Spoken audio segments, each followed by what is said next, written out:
May isang kalsada sa Baguio City na kapag tumapak ang dilim, hindi mo gustuhing dumaan.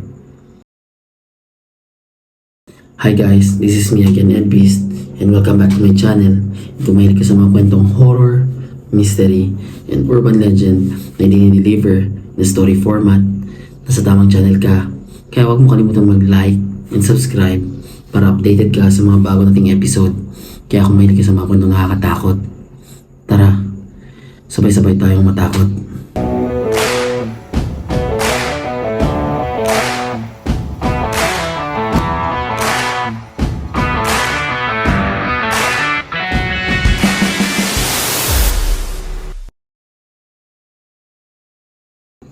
Before I start this episode, I wanted to shout out Ma'am Catherine C for sharing a very creepy story. I will share that in my future episode. And shout out from the North for sending me this awesome authentic Nike shirt na loose fit. And I've ordered from them twice na. And sobrang ganda ng transaction. Kung mahilig kayo sa mga authentic na shirt and mga shoes na Nike and ibang brands na mainstream, you can go to their Facebook page and order. Galing pa sa Canada and minsan galing ito sa Japan yung mga products nila. Ngayon, let's move forward to our story. Ang Luwakan Road sa Baguio City ay sobrang sikat. Sabi nila, kahit dati pa daw, creepy na ito kahit noong 1950s pa lang. Sobrang daming kwento ng mga taxi driver na may white lady na nagpapakita dito, lalong-lalo na pag tumapak yung dilim. Isang close friend ko na taga Baguio City, nung high school siya, tumaan siya doon, and you wouldn't believe kung ano yung ginawa niya. Naglakad lang siya nung dumaan siya doon, and madilim na. Sabi niya, nung mga time na yun, wala siyang pamasahe, and also lowbat na daw yung phone niya. Pero sabi niya, binaliktad niya na daw yung damit niya nung dumadaan siya doon. Kasi based sa mga kwento-kwento ng mga tao, karamihan ng dumadaan doon ay naliligaw at halos di matapos-tapos daw yung kalsadang yun. Buti na lang, nakauwi siya ng ligtas kahit nadaanan niya yung cementerio and yung mismong road na yun. Tapos nalaman niya ng parents niya na naglakad lang siya. Pinento sa kanya na dati daw, around 1980s pa lang, may sobrang laking puno doon na sa gitna ng kalsada na lahat na nag-attempt na putulin yung punong yun, kung hindi nagkakasakit ng malala, ay namamatay. And karamihan daw nagkasakit doon, or yung mga taong na dapat puputulin yung punong yun, ay nagkasakit and umalis mismo sa Benguet. It is believed na dati daw may isang babaeng napaslang at tinapon doon yung katawan. At hanggang ngayon daw nag-take refuge daw yung kanyang spirit and nagpaparamdam ito sa mga dumadaan. Around 2002, namatay na mag-isa yung punong yun. And yun na nga, naputol na nila yung punong yun. At wala na yun ngayon sa Luwakan Road. Pero mapapansin nyo na medyo may kalsada doon na parang lumuluwag yung kalsada tapos parang lumiliit ulit, parang yung normal ulit yung laki ng kalsada. Yun na daw yung spot kung saan nagpapakita yung white lady. Kung hindi daw ito pa para sa'yo, sa ayaw mo at sa gusto, makikisakay ito sa sasakyan mo. And madalas na pumapara ito ng mga taxi drivers or mga taxi or any vehicles na dadaan doon.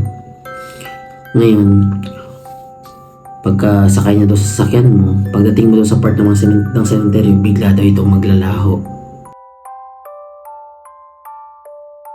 May isang storya na nag-share na nung bata pa daw siya, nung time na yun, nagdadrive yung mama niya. So yung kotse nila medyo luma na daw. Based sa story niya, parang galing pa to sa Stone Age yung kotse nila. Kaya pag aakyat na dun sa Luwakan, kailangan bumuelo. So itong taong to, hindi siya naniniwala sa mga multo. Kaya hindi siya naniniwala sa kwentong White Lady sa Luwakan Road. Sabi niya, baka mga kwento-kwento lang to para dumaan lang, para umiwas sa doon yung mga taxi driver para mas malaki na yung pamasahe na ibayad sa taxi. So yun yung iniisip niya. So one time daw habang nagdadrive yung mama niya sa kalsada yung gabi na, and parang nung time na yun wala daw silang choice kasi sarado yung road sa Kamchanhe. So kailangan nila dumaan ng Luwakan. So habang dumadaan daw sila, may napansin daw siya nung malapit na sila sa dating puno na sa nakatayo yung dating puno. May napansin daw siya sa di kalayuan na may nakita daw silang parang yung line na mismo puti na kalsada parang nag-form daw, tumayo and nag-human form daw. So parang human figure na siya. And parang napansin niya na nakita rin to ng nanay niya.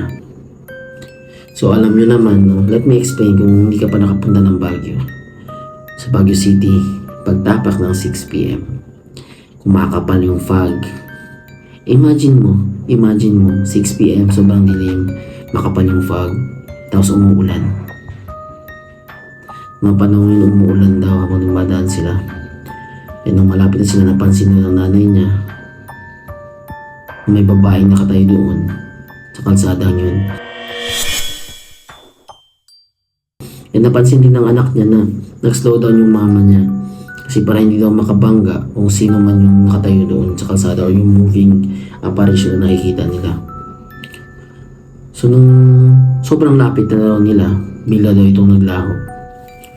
So hindi daw kumibo muna yung mama niya ng ilang minutes and yung tita niya daw salita pa rin ng salita. So ibig sabihin nakita ng tita niya, pero siya nakita niya yun clear na clear sa pag-iisip niya kung anong hanggang ngayon daw naalala niya pa rin na kung anong nakita niya. Para daw itong parang human figure talaga nakita niya nung na biglang nawala. Pero yung mama niya, masakita niya yung detailed na itsura. Sabi niya, babae na ito nakaputi. Nakatayo sa pula ng kalsada pala. And itim na yung buhok nito. Sabi ng batang to na ngayon siguro kaedad ko na ay dahil doon na wala na yung pagiging skeptic niya, naniniwala na siya sa mga itong bagay.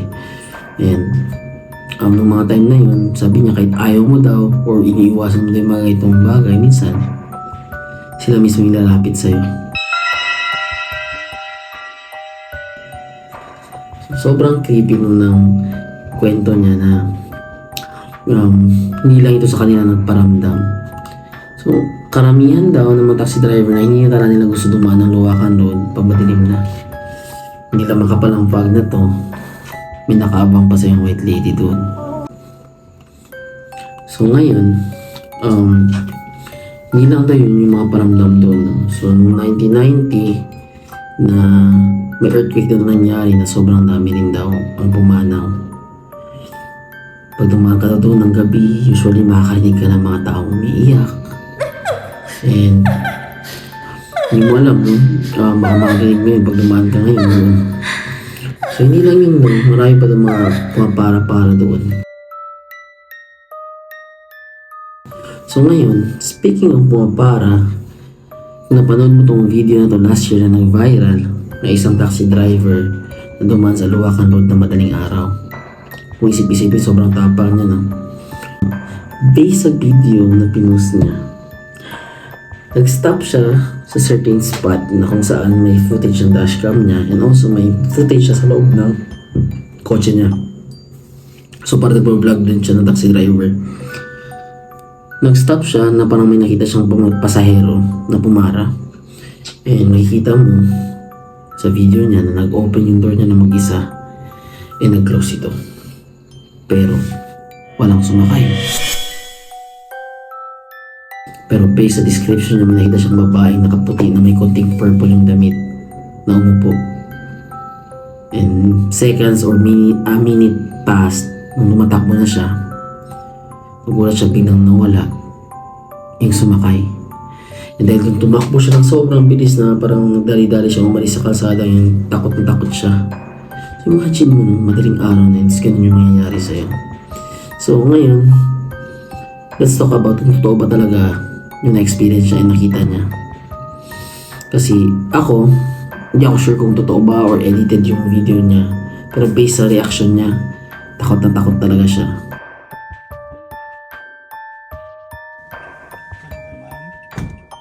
Scott ba rin? Sige po. Ha? Wala? Wala? Diyos ko po. Wala. Multa tayo nasakay ko ah. So, it is possible na may nakita talaga siya na open na third eye niya and may nagparamdam sa kanya ng time na yun. Pero again, based sa mga videos ko sa previous episodes, usually pag may mga paranormal na incidents, madalas, hindi lagi, madalas na nakukurap yung footage pag may something or may entity or may energy doon. Pero dun sa video niya, which is straight lang naman, wala naman nag-fluctuate or hindi naman nakurap yung footage or nag-glitch. Wala naman ako nakita ng ganun doon. So hindi ako sure, okay? Kasi yun yung basis ko. Pero opinion ko lang yun. Ano yung opinion nyo tungkol doon? No? Comment it down. So since this video na viral came out, I wanted to share this one story of a taxi driver din na hindi naniniwala no, sa white lady na ito. Kasi sabi nga nila no, yung white lady na pumapara no, sa gitna ng kalsada or pinapastop yung mga vehicles na dumadaan sa kalsada yun, sa luwakan. Nung dumaan siya, gabi na, may nakita talaga siyang babae na nagpapastop sa kanya. Nakatayo ito sa gitna ng kalsada. Sabi niya sa sarili niya na imagination na lang to, hindi to totoo. So nag-swerve siya and umiwas siya sa babaeng yun. Buti na lang nakaiwas siya no. So nung nakalagpas na siya sa babaeng ito, tumingin siya sa rear view mirror niya para tingnan kung anong nangyari sa babae, kung okay lang ba ito. Pero laking gulat niya nang pagkatingin niya, nakaupo na yung babaeng yun sa passenger seat niya o sa back seat niya.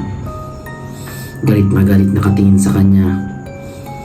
Na sobrang takot niya, binilisan niya lalo daw yung takbo niya. Pero pansin niya na kahit anong tapak niya ay hindi bumibilis yung sasakyan niya. Kahit pinapalitan niya yung gear nito ay hindi pa rin bumibilis. Para bang nag-slow mo daw or slow motion yung takbo ng kotse niya. Sobrang takot niya ay pilit niya pa rin pinapabilis yung takbo ng kotse niya kahit mabagal na ito. Nung pagtingin niya ulit sa salamin ay wala na yung babae. So nung lumingon siya sa paligid, tinignan niya sa left, sa right, wala na yung babae. So para sabi niya sa sarili niya na hindi yata totoo yung nakita ko, imagination ko lang to. Nung para sigh for relief na siya, parang pag ganun niya, nagulat siya sa tumambad sa kanya. Yung babaeng yun, nasa hood na ng kotse niya or ng taxi niya. Eh nakalapit masyado yung muka sa windshield niya na may ngiting nakakatakot daw. Hindi makapaniwala yung taxi driver na to sa nangyari. And nung dumating yung umaga daw, natagpuan daw nung mga kasama niyang taxi driver, yung lalaking yun, and nakaupo pa rin sa taxi niya. And sinasabi na totoo nga yung white lady na yun, totoo siya. And it is believed na that guy was sent to asylum. So, sa mental hospital. Yan ang baliw na to. Before natin i-end tong story na to, my question for you is, nakadaan ka na ba sa Luwakan Road? May na-encounter ka ba? Nakakaiba? O nakakatakot? Kung oo, share mo yung storya mo. I-comment mo ito or you can send it to my Facebook page para i-share natin sa future episode natin.